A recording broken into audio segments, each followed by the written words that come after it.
Hai everyone, Mirda di sini. Dan hari ini kita akan membahas tentang kejadian misterius pendaki yang paling terkenal adalah insiden Dyatlov Pass, di mana 9 orang pendaki tewas secara misterius dan sampai sekarang masih menjadi misteri.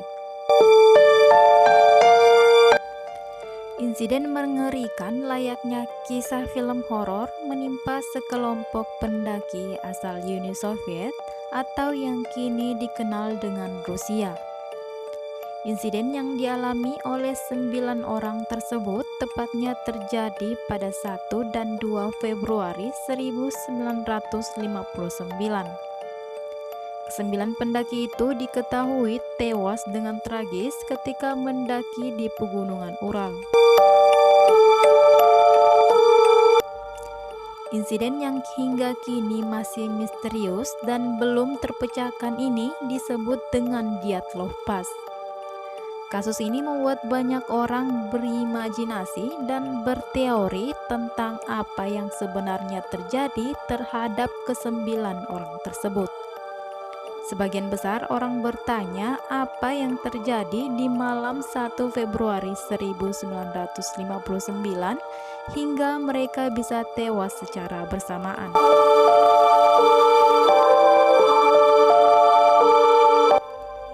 Kesembilan pendaki itu diketahui merupakan pelajar dari Institut Politeknik Ural yang berbasis di Sverdlovsk, sekarang Yekaterinburg. Mereka merupakan orang-orang yang memiliki antusiasme besar untuk bermain ski dan mendaki.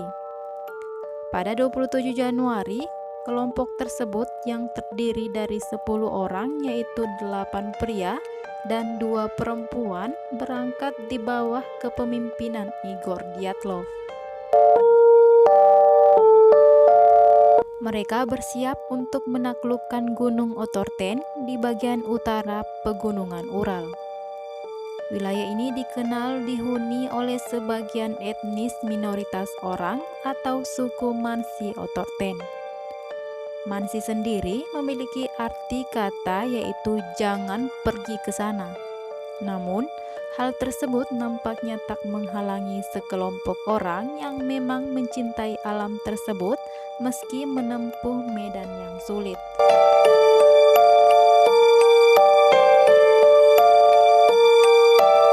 Kelompok ini berangkat dari kota Ivdel dengan menggunakan truk dan tiba di desa kecil Vizay yang merupakan pemukiman terakhir sebelum mereka masuk hutan.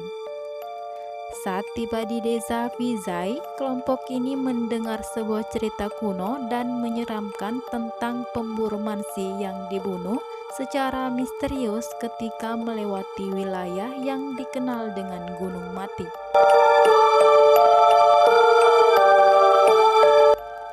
Pada 28 Januari, Yuriut menjadi satu-satunya pendaki yang selamat dari kelompok tersebut. Ia diketahui menderita disentri sehingga terpaksa tinggal di Vizay, sementara kesembilan sisanya memutuskan untuk melanjutkan perjalanan. Para pendaki ini seharusnya menyelesaikan perjalanan pada 12 Februari. Nama-nama para pendaki tersebut yaitu ada Igor Dyatlov yang merupakan pemimpin dari kelompok tersebut. Ada Zinaida Kolmogorova, 22 tahun dari fakultas yang sama dengan Igor. Yuri Dorosenko, 21 tahun yang belajar kekuatan perekonomian.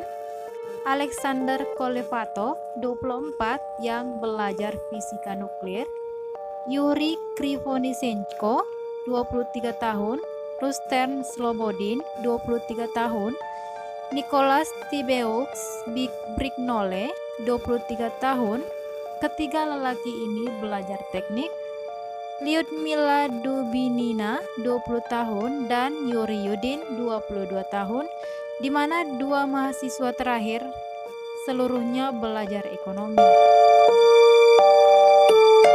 Seperti yang telah kita bahas tadi, bahwa para pendaki ini seharusnya menyelesaikan perjalanan pada 12 Februari, namun cuaca saat itu memburuk dan semua orang mengira jika kelompok tersebut harus menunda perjalanan dan terlambat turun gunung. Kala itu, tak ada alarm darurat atau tanda-tanda jika mereka dalam bahaya.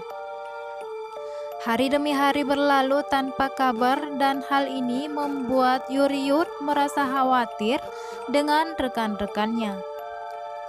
Pada 20 Februari, keluarga para pendaki mulai bertanya tentang keberadaan anak-anak mereka ke pihak berwenang.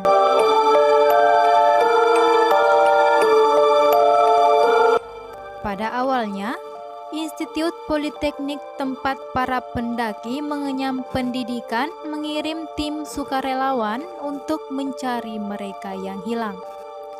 Operasi pencarian kemudian juga melibatkan personel polisi dan militer. Pesawat dan helikopter juga dikerahkan untuk mencari pendaki karena kelompok pendaki tersebut dipastikan telah melewati wilayah yang dilarang atau berbahaya. Pada 26 Februari, kamp kelompok tersebut tinggal dalam kondisi yang mencurigakan. Tenda tempat mereka tinggal terpotong di bagian belakang seolah terdapat seseorang yang masuk secara paksa.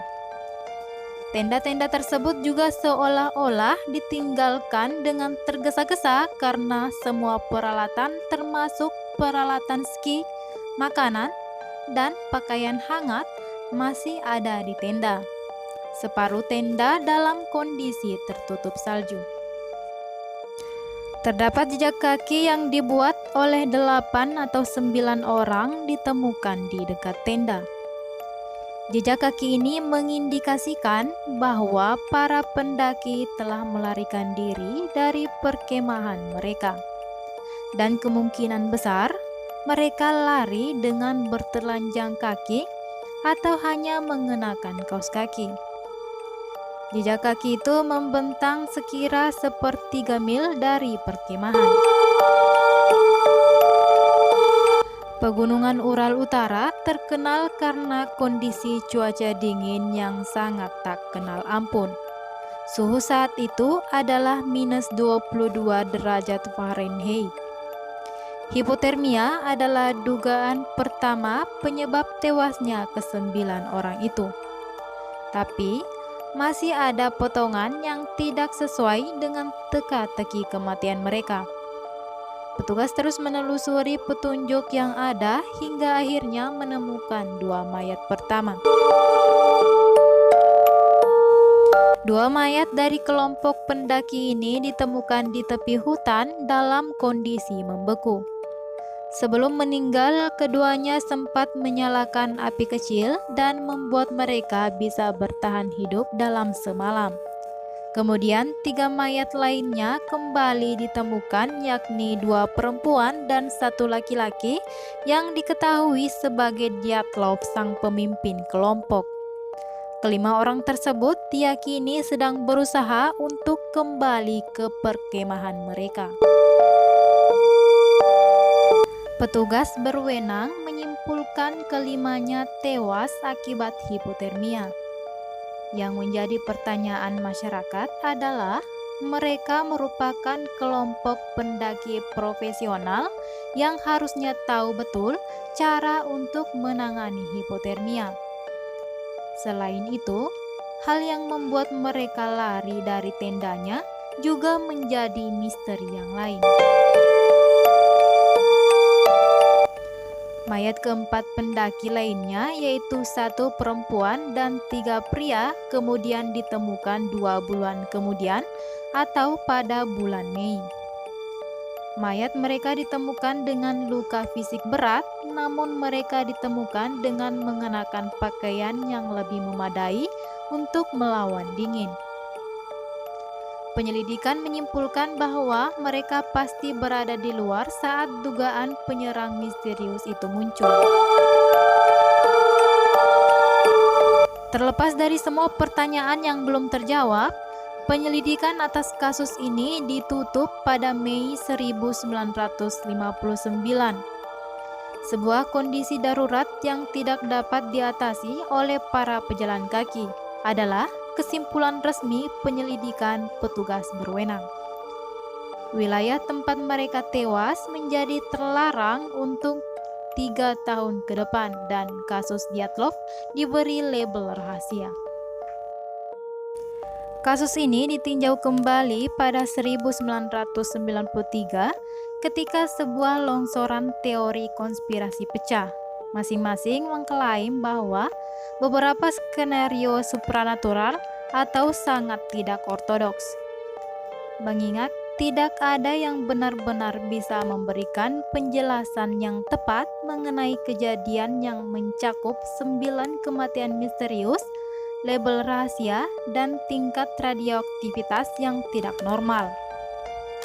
Saat ini, ada banyak situs artikel, buku, film layar lebar, dan film dokumenter yang membahas tentang insiden Dyatlov Pass. Namun, tidak ada bukti substansial dari penyebab kematian ke-9 pendaki tersebut.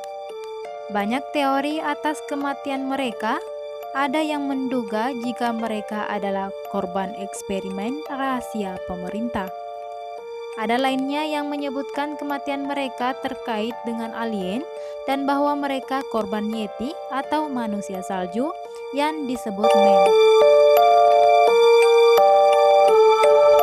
Pemerintah memiliki teori yang lebih masuk akal seperti serangan oleh seekor beruang liar, longsoran salju, atau bahwa mereka diserang oleh perampok lokal Mansi. Namun, pihak berwenang juga gagal memberikan bukti yang cukup untuk mendukung penjelasan mereka.